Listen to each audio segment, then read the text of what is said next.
Your needs, all your needs will be supplied from the kingdom. From the kingdom of God that is here through Jesus Christ. From this Jesus who rules in your heart. From his rulership is supplied all your needs. As the deer panted for the water, so longeth after thee. You alone are my heart's desire, and I long to worship thee. As the deer, as the deer panted for the water, so my soul longeth after thee. So longs after you, Lord. You alone are my heart's desire. You alone. We long to worship you. You alone are my strength, my shield. To you alone may my spirit yield. You alone are my heart's desire. I long to worship as the deer pants. As the deer panted for the water, so longeth after thee. Oh, you alone are my heart's desire. I long to worship. You alone are my strength. You alone are my strength, my shield. To you alone may my spirit yield. You alone are my desire, and I to worship you alone, Lord. Oh, you alone are my strength, my shield. To you alone may my spirit yield. You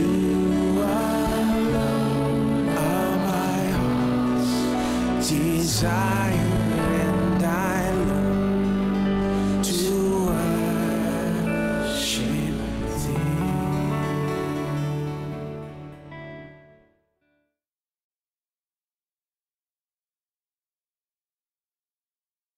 Don't think that faith will come only by hearing the word of God.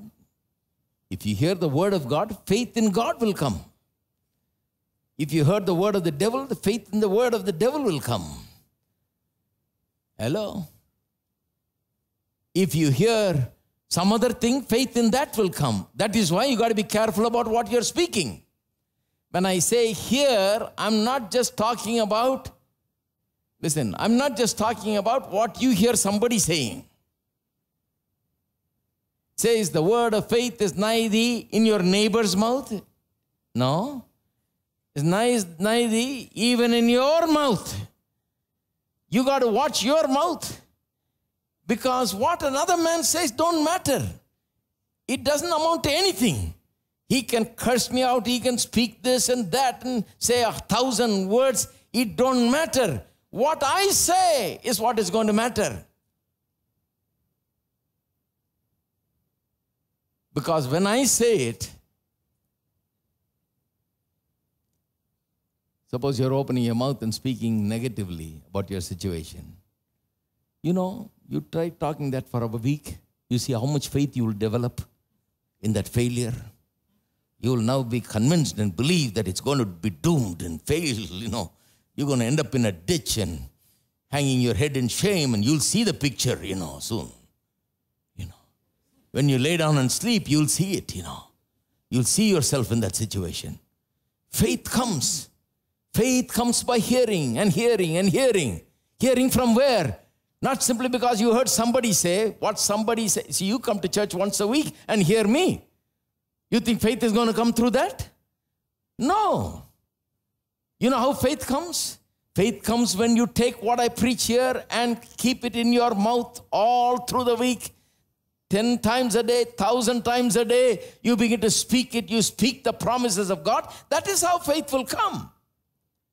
So then faith cometh by hearing, and hearing by the word of God. A lot of people hear it in the church, and after that they never hear it. They never hear it from their mouth.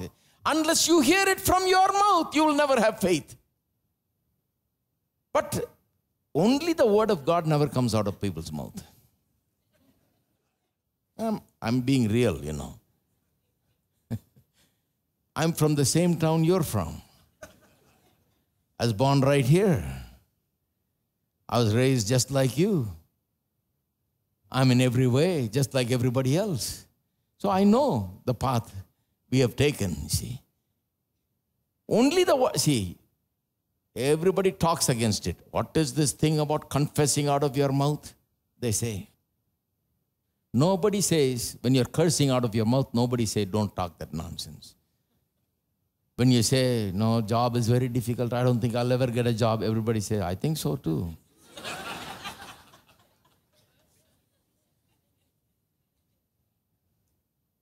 Huh? Nobody says anything bad about it. Huh?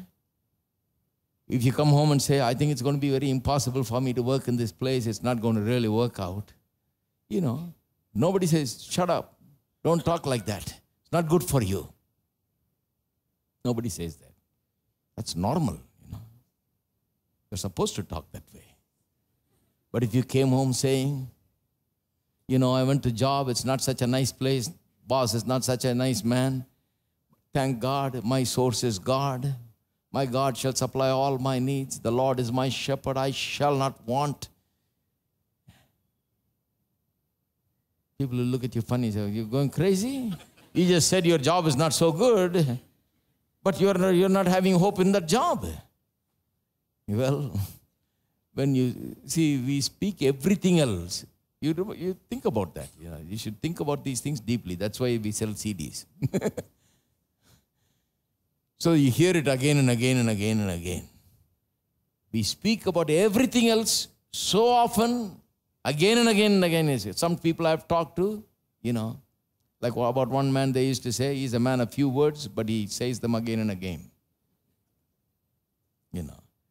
And how many of you met people like that? They're men of few words, but they say the same thing, same story. You meet them, the same story they told you 2 years ago, they'll tell you the same story now. They have no new stories. Same kind of talk, same everything. You know. No problem. They can talk. But if you speak the word of God, they think you are just gone crazy. You are a stupid person, that this is not right, and so on. Yet the Bible says, so then. Why it says, so then faith cometh by hearing. Verse 17 is connected all the way to verse 18. The word is nigh thee, even in thy mouth and in thy heart. So then faith cometh by hearing. If you read it like that, you will understand. Faith cometh by hearing. Hearing who? Your mouth. Hello? So it's important what you've been speaking. That's how you sow. That's how the word goes into your heart and gets delivered there into the heart. Now, let me say something about the heart. The word goes into the heart. In the heart only the work is done. Right? It's a seed to the sower. The promises of God, the good things of God's word that we present to you here are seeds. So you take it home and you speak it out of your mouth and you begin to say, just like the rain comes down from heaven and the dew and waters the earth and brings forth, makes it bring forth, and bud and brings seed to the sower and bread to the eater, so is God's word in my mouth. So you begin to apply it. It goes into your heart when you do that. Now, what is in the heart? Now, what is the heart? The heart is not the place where it's going take, you know.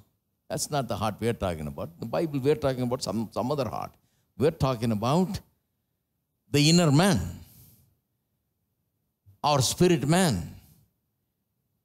And what is in that heart? Why that heart is so important? What is happening in that heart? Turn with me. Turn with me to Luke chapter 17.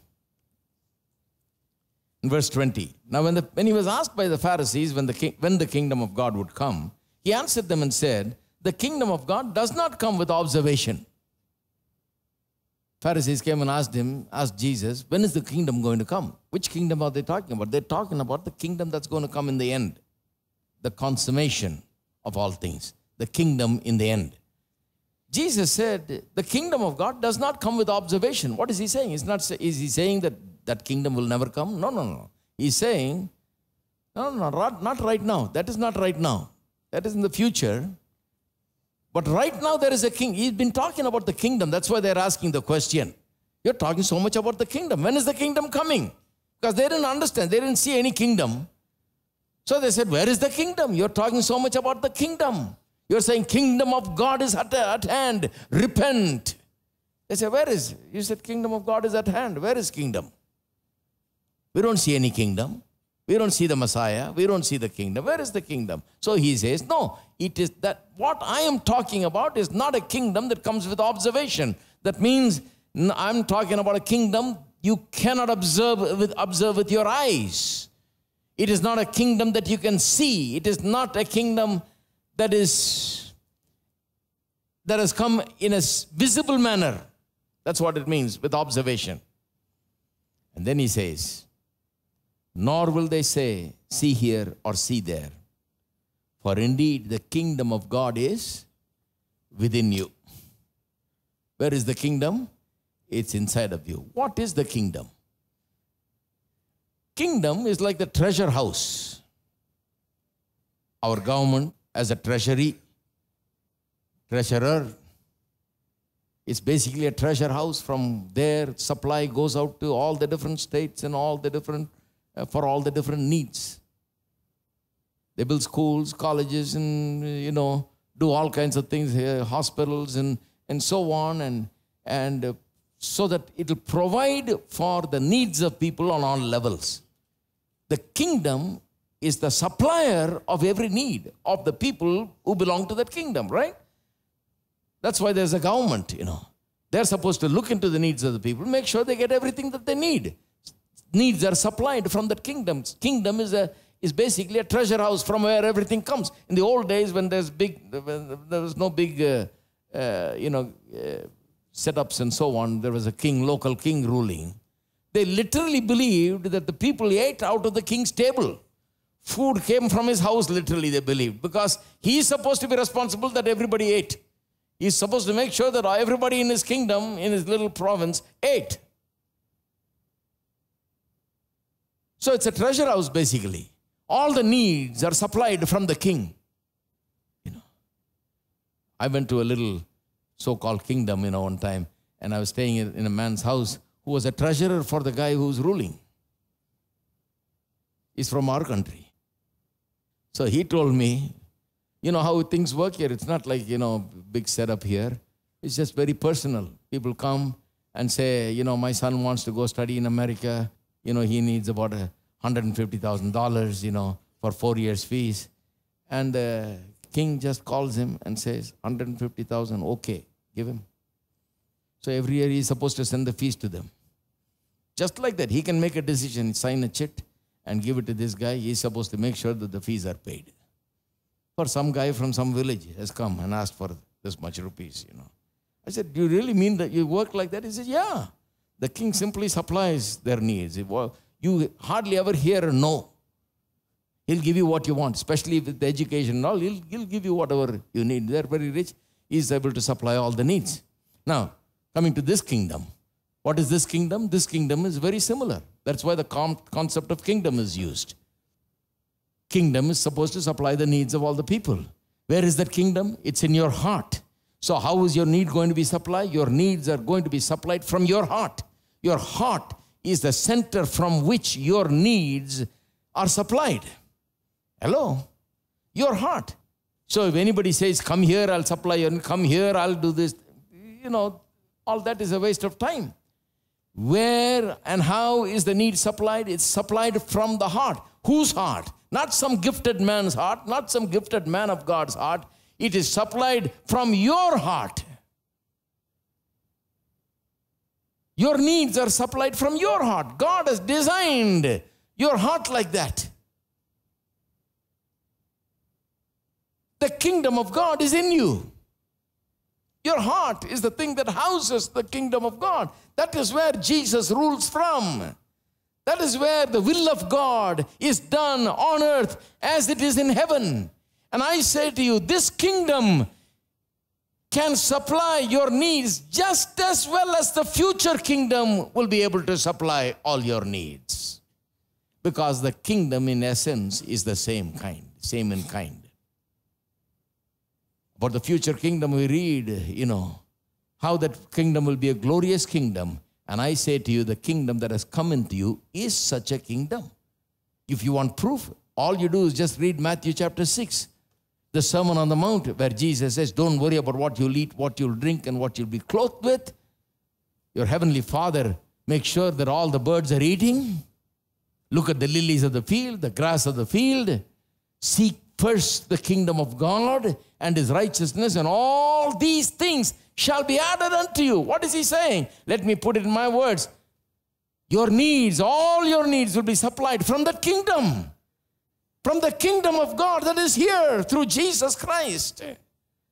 From this Jesus who rules in your heart. From his rulership is supplied all your needs. Hello? Are you there? So I say to you, this kingdom is able to supply all your needs, just as the future kingdom will be able to supply in the end all your needs, where there will be no lack, no want, and all that. This kingdom is just as capable because this is not someone else's kingdom. It's the same kingdom. But it's now in an invisible manner. It's in the hearts of men. It's a hidden kingdom. That's the difference.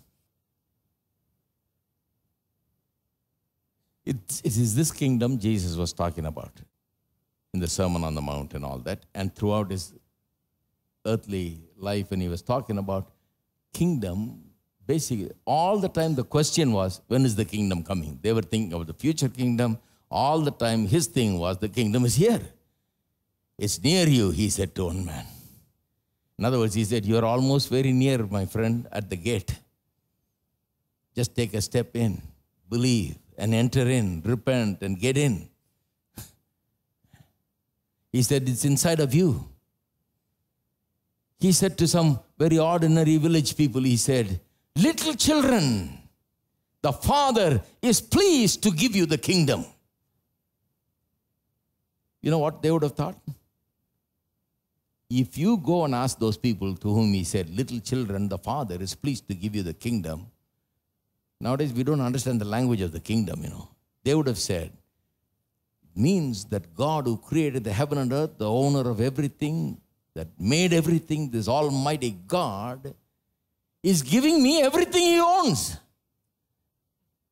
Hello? He's pleased to give me everything he owns. That's what he's saying. Little children, the Father is pleased to give you. He says, you think you're from a small village, you have nothing, you're poor, and you're this and that. He said, the Father is pleased to give you the kingdom.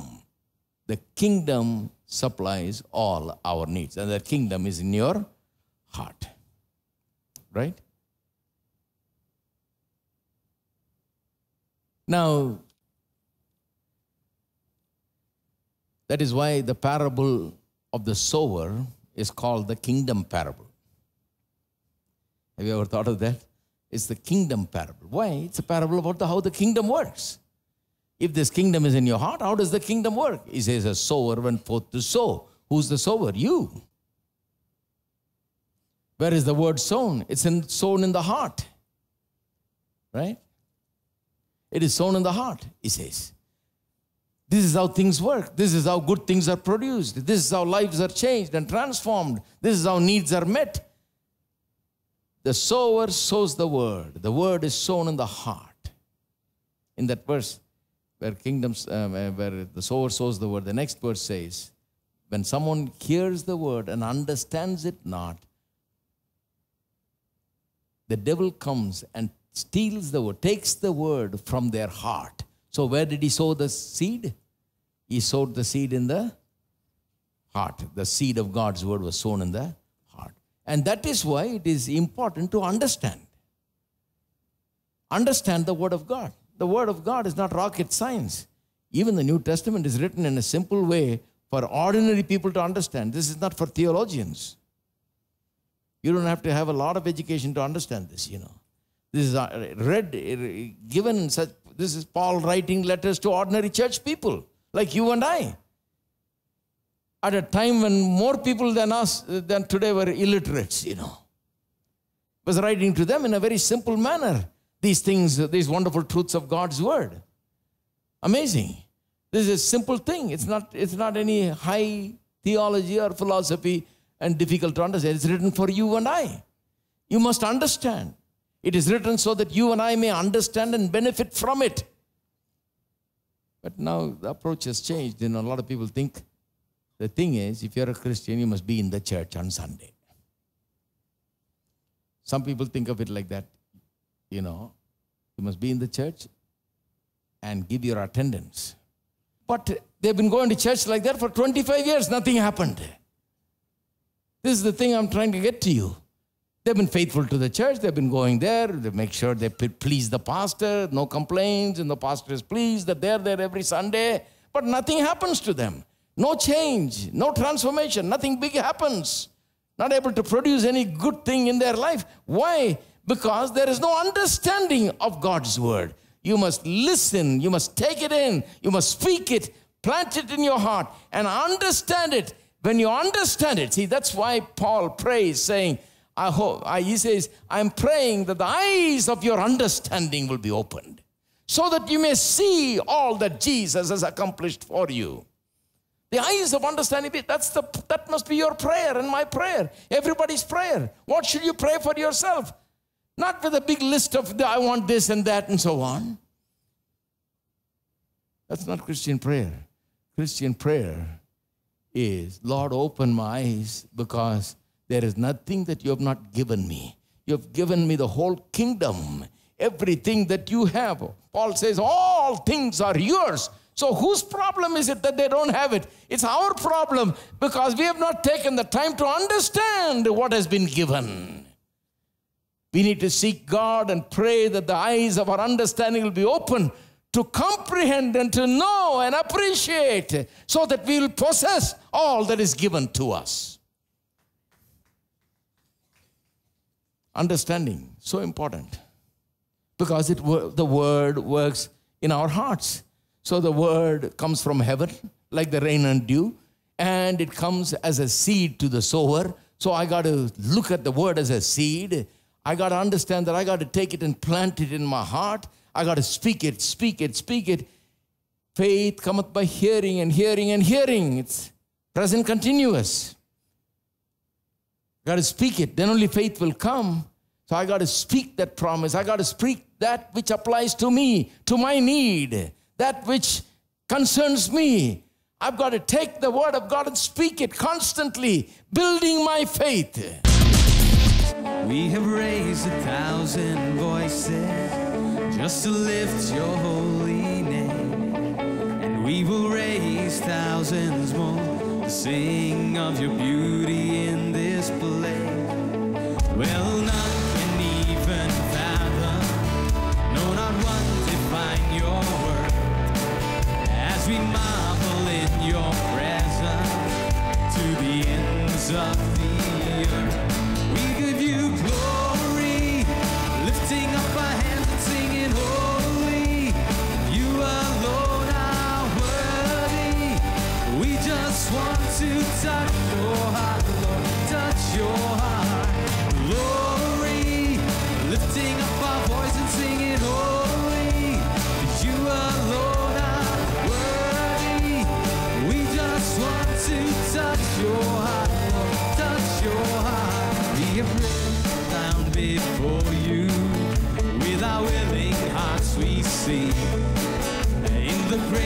radiance of your glory. It's so hard to even speak. There is nothing we can offer.